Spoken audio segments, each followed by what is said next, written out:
Amém, queridos? Voltamos para um momento da palavra de Deus.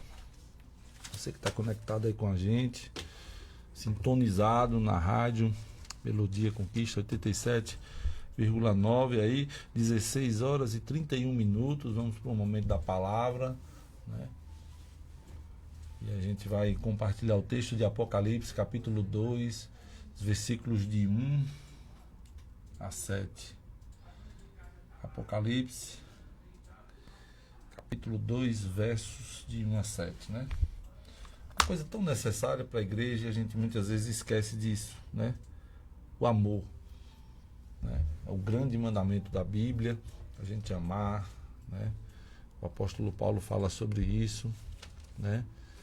Escrevendo a sua carta aos Coríntios, fala sobre o amor, né? Falando da importância do amor no capítulo 13 de 1 Coríntios, né? Esse amor sacrificial, o amor ágape. E nesse momento da Bíblia, né, a gente vê também Jesus fazendo aí um alerta para a igreja de Éfeso. E eu queria ler com você esse texto, capítulo 2 de Apocalipse, capítulo 2, versos de 1 a 7. Ao anjo da igreja em Éfeso, escreva: estas coisas diz aquele que conserva na mão direita as 7 estrelas e que anda no meio dos 7 candelabros de ouro. Conheça as obras que você realiza, tanto o seu esforço como a sua perseverança. Sei que você não pode suportar os maus e que pôs à prova os que se declaram apóstolos e não são. E descobriu que são mentirosos. Você tem perseverança e suportou provas por causa do meu nome, sem esmorecer. Tenho, porém, contra você o seguinte: você abandonou o seu primeiro amor. Lembre-se, pois, de onde você caiu. Arrependa-se e volte à prática das primeiras obras. Se você não se arrepender, virei até você e tirarei o seu candelabro do lugar dele. Mas você tem a seu favor o fato de que odeia as obras dos nicolaítas, as quais eu também odeio. Quem tem ouvidos, ouça o que o Espírito diz às igrejas. Ao vencedor darei o direito de se alimentar da árvore da vida, que se encontra no paraíso de Deus. Então, queridos, como eu falei aqui, né, a necessidade do amor, né? E como hoje tem sido uma palavra tão distorcida, uma palavra tão complicada de se entender, né? Essa palavra amor, né?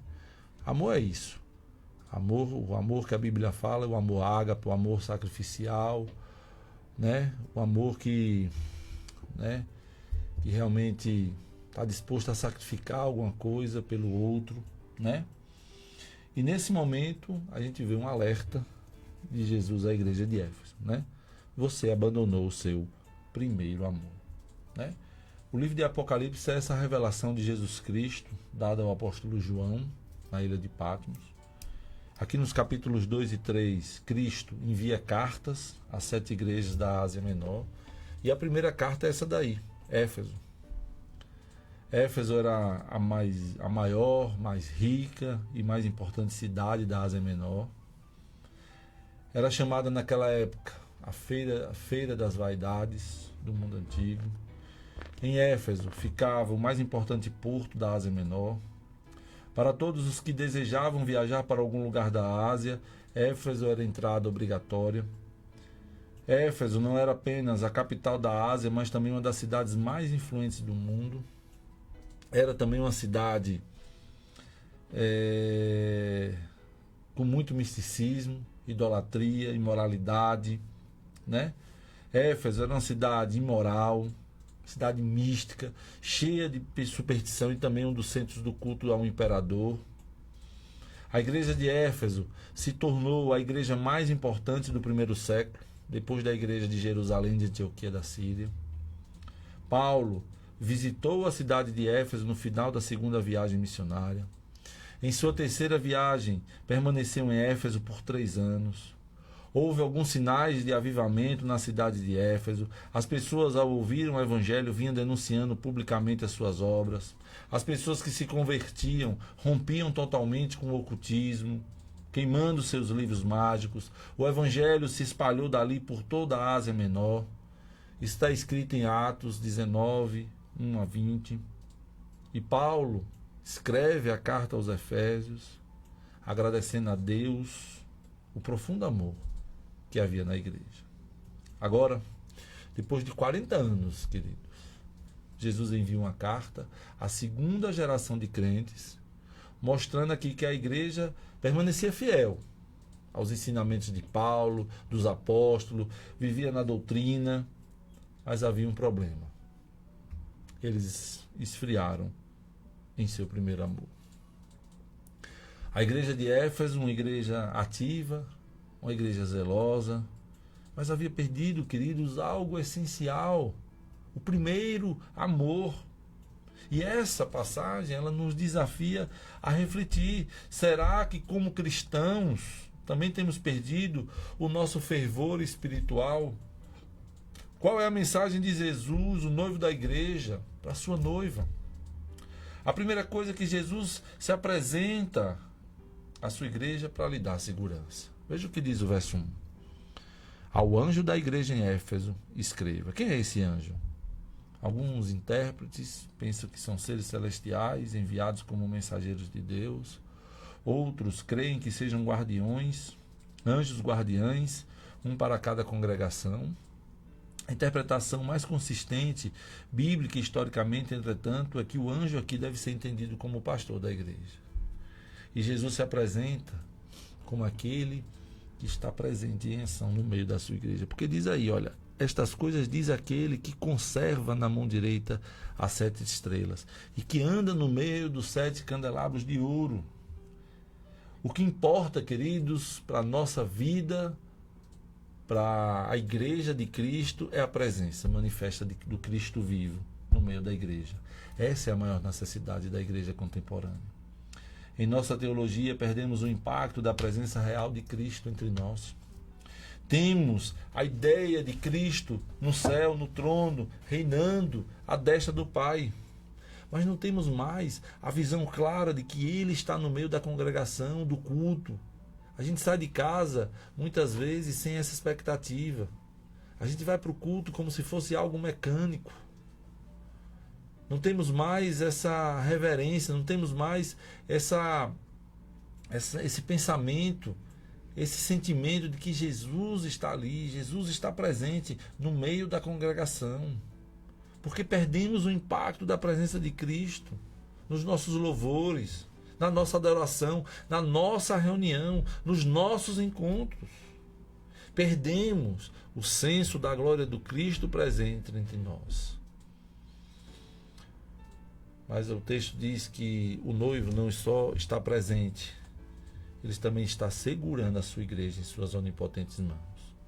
O verbo conservar aí, conserva na mão direita, é diferente do traduzido por tinha, lá no capítulo 1, do verso 3, que diz ele tinha na mão. O verbo aí diz ele conserva, é como se Jesus estivesse agarrando com a sua mão direita a igreja. E esse verbo conservar significa segurar com firmeza. E diz o texto aí que conserva com a mão direita, a mão da força. O que o texto está nos ensinando, queridos, olha, Jesus, ele tem você dentro das suas mãos. Isso nos ensina que ninguém pode nos arrancar das mãos de Jesus. Nada pode separar o amor de Deus que está em Cristo Jesus. Essa é uma verdade.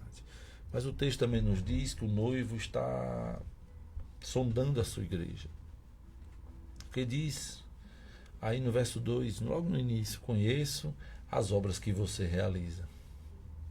Jesus nos conhece. Jesus sonda os nossos corações.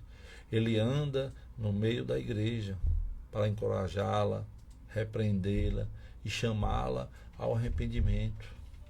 Mas o noivo também elogia a sua igreja pelas suas virtudes. Conheça as obras que você realiza, tanto o seu esforço como a sua perseverança.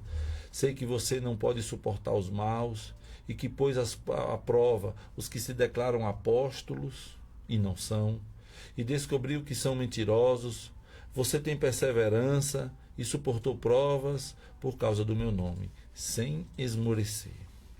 Verso 6. Mas você tem a seu favor o fato de que odeia as obras dos nicolaítas, as quais eu também odeio. Então Jesus destacando aqui 3 virtudes dessa igreja, dignas de serem imitadas por toda a igreja. Primeira é que era uma igreja fiel na doutrina. Diz o texto: conheça as obras que você realiza. Quais são essas obras? Primeiro, o seu esforço como a sua perseverança. Mas aí vai dizer: sei que você não pode suportar os maus e que pôs a provas os que se declaram apóstolos e não são. Descobriu que são mentirosos.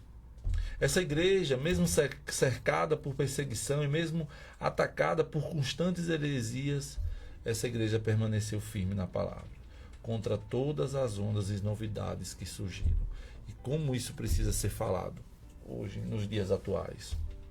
Paulo já havia avisado aos presbíteros dessa igreja sobre lobos que penetrariam no meio do rebanho e sobre aqueles que se levantariam entre eles. Lá no momento da despedida no porto, Paulo fala sobre isso lá em Atos capítulo 20, versos 29 e 30. Agora os lobos haviam chegado. A igreja de Éfeso estava enfrentando os falsos apóstolos que ensinavam heresias perniciosas. A igreja de Éfeso, queridos, nos ensina nesse ponto, que é a igreja que tinha discernimento espiritual. Foi uma igreja que se tornou intolerante com a heresia. Aí no capítulo 2, verso 2, diz isso. Sei que você não pode suportar os maus e que pôs à prova os que se declaram apóstolos e não são, e descobriu que são mentirosos. Diz também o verso 6 que era um grupo chamado de Nicolaítas, as obras dos Nicolaítas, destruidores do povo. Era um povo que pregava uma nova versão do cristianismo. Alguns escritores de comentários bíblicos vai dizer que eram seguidores de Nicolau, um homem pervertido ao evangelho, liberal, sem exigência, sem proibições. Esse grupo queria gozar o melhor da igreja, o melhor do mundo. E a igreja brasileira precisa aprender neste particular com a igreja de Éfeso.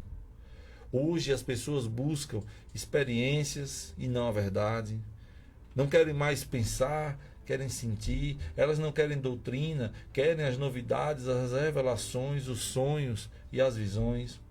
Elas não querem estudar a palavra, querem escutar testemunhos eletrizantes. A igreja de hoje não quer o evangelho da cruz, busca o evangelho do milagre.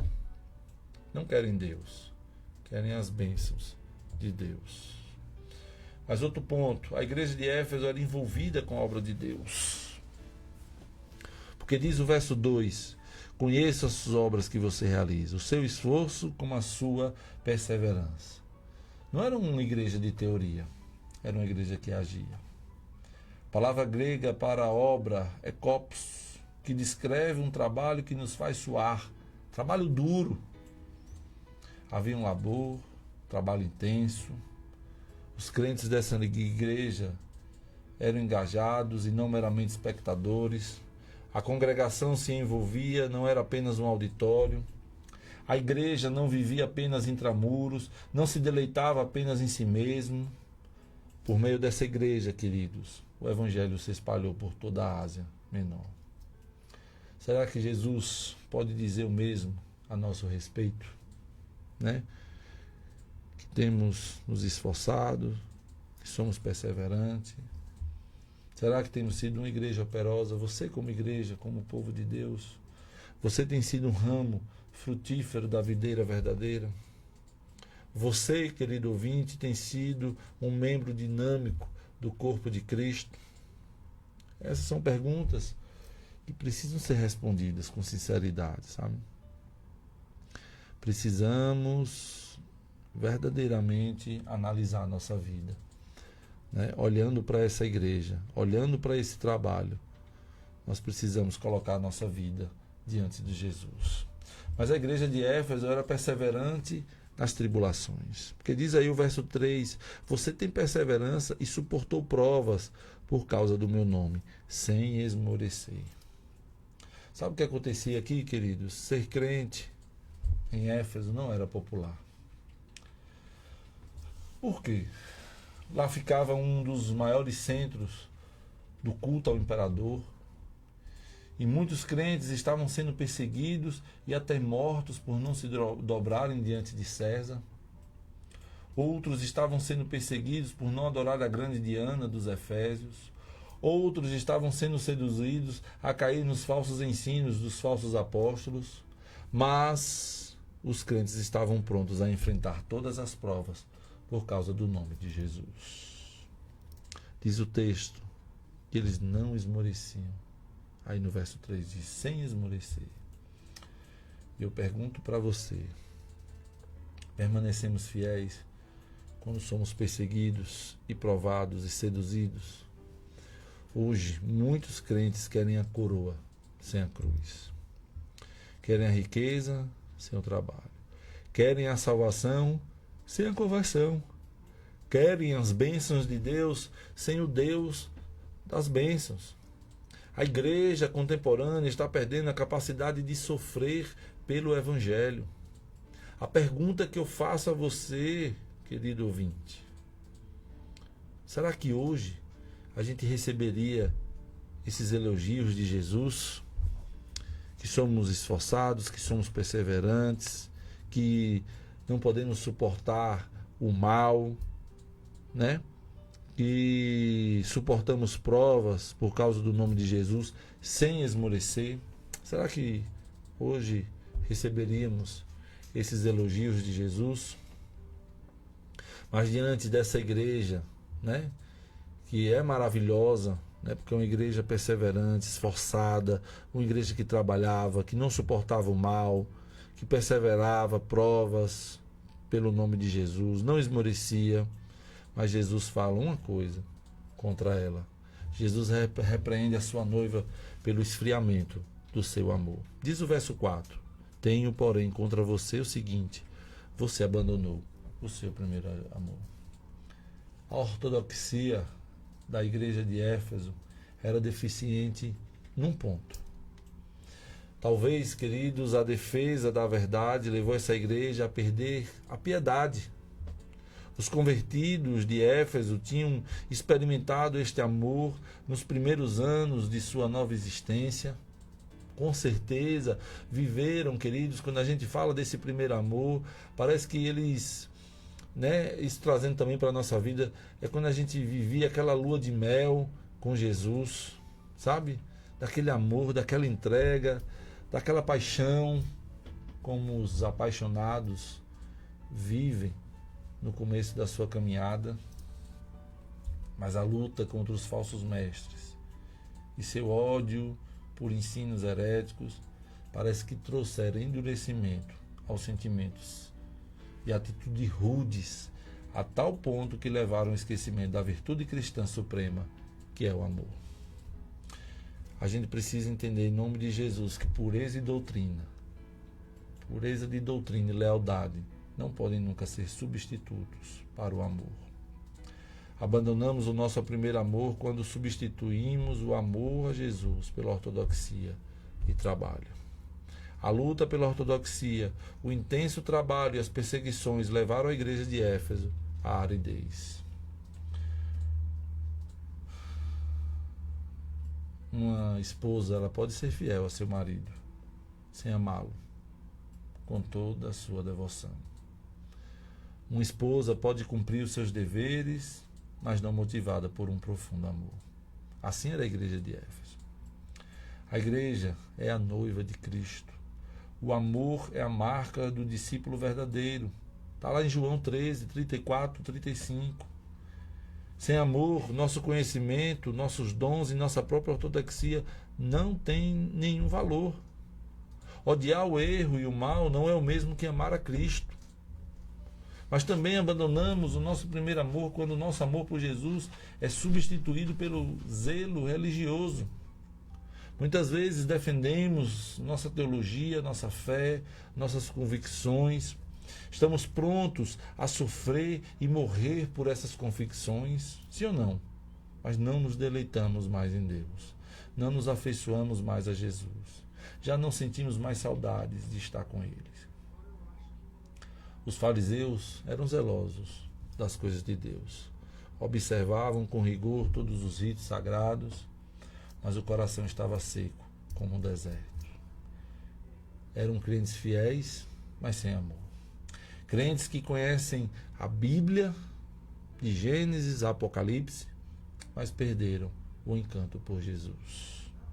Abandonamos ainda o nosso primeiro amor quando examinamos os outros e não examinamos a nós mesmos.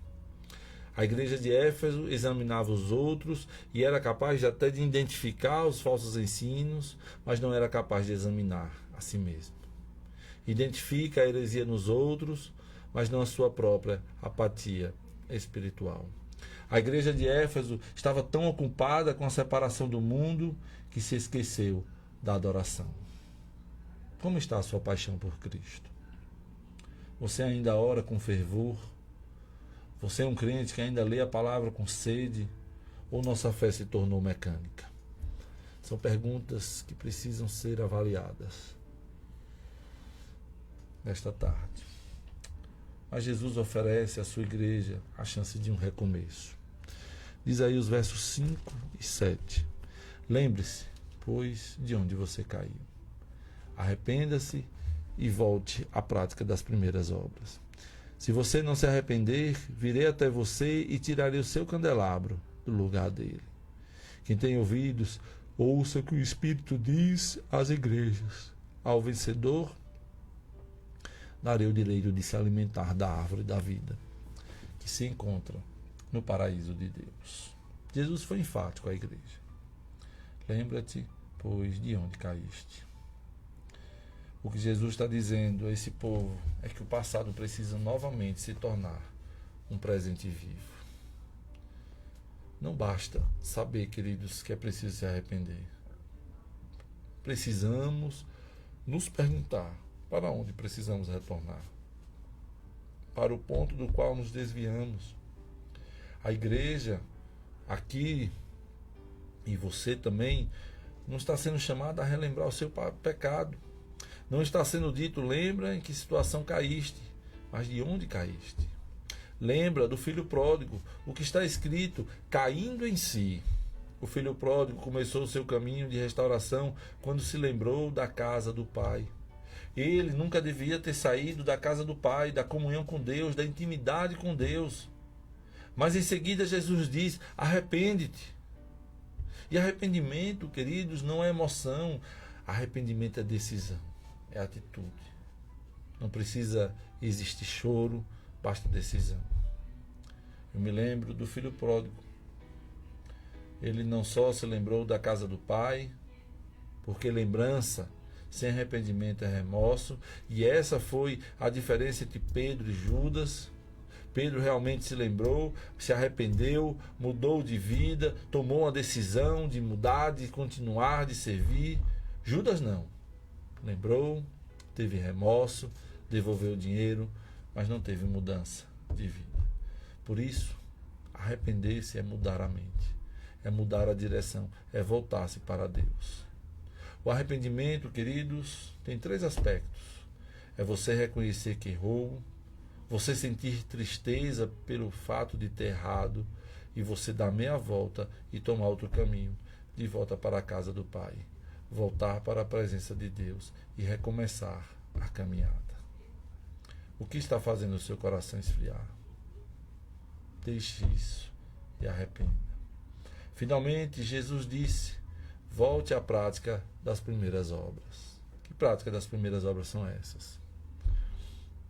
São aquelas obras iniciais que eram feitas com amor. A igreja estava trabalhando, e ele elogia isso aí, trabalhando, trabalhando, trabalhando. E tem hora que você tem que perguntar assim, por que eu estou trabalhando? Por quê? O que me motiva? O que está por trás? Trabalhar por trabalhar não é o que Deus quer. Deus está muito mais interessado em quem você é do que aquilo que você faz. Jesus está dizendo, volta lá. Volta lá quando você me amava. Há uma solene advertência à igreja. Caso ela não se arrependa, Jesus disse, e se não, venho a ti e removerei do seu lugar o teu candeeiro. O candeeiro, queridos, é feito para brilhar. Se ele não brilhar, ele é inútil, desnecessário. Quero dizer para você, você não tem luz própria, a igreja não tem luz própria. Ela só reflete a luz de Cristo. Essa igreja não escutou a advertência de Jesus e deixou de existir. O candeeiro foi removido e hoje muitas igrejas também estão sendo removidas do seu lugar. Mas Jesus tem uma promessa ao remanescente fiel. Verso 7. Quem tem ouvidos, ouça o que o Espírito diz às igrejas. Ao vencedor darei o direito de se alimentar da árvore da vida que se encontra no paraíso de Deus. Jesus tem uma promessa ao remanescente fiel. Qual era o problema dessa igreja? Falta de amor. Para uma igreja que tinha abandonado o primeiro amor, o que Jesus promete? Se alimentar da árvore da vida que se encontra no céu. E a árvore da vida fala de vida eterna.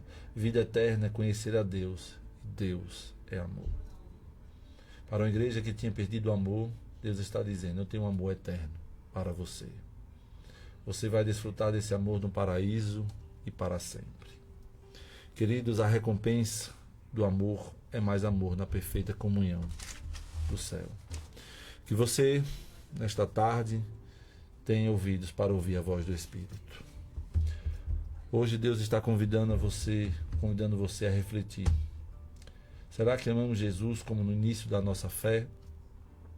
Precisamos lembrar, nos arrepender e voltar às práticas espirituais que nos aproximam de Deus. Se você percebe que seu amor por Deus esfriou, é hoje o dia de você orar pedindo renovação espiritual. Deus está pronto. Deus está pronto para restaurar o seu coração. Deus está pronto para reacender o fogo do primeiro amor no seu coração. Por isso, permita o Senhor a fazer tudo isso na sua vida. Que você possa, em nome de Jesus, lembrar de tudo isso. Lembrar que Deus é Senhor da sua vida. Lembrar que Deus é soberano e que pode todas as coisas. Amém, queridos? Estamos chegando ao final do nosso programa, Reconciliação e Graça. Que o Senhor abençoe a sua vida. Que você, em nome de Jesus, saia daqui hoje transformados pelo poder do Espírito Santo. E na próxima segunda-feira nós retornaremos com mais um programa Reconciliação e Graça. Deus abençoe vocês, uma semana abençoada na presença dEle e que você possa desfrutar de muitas bênçãos na presença do Senhor.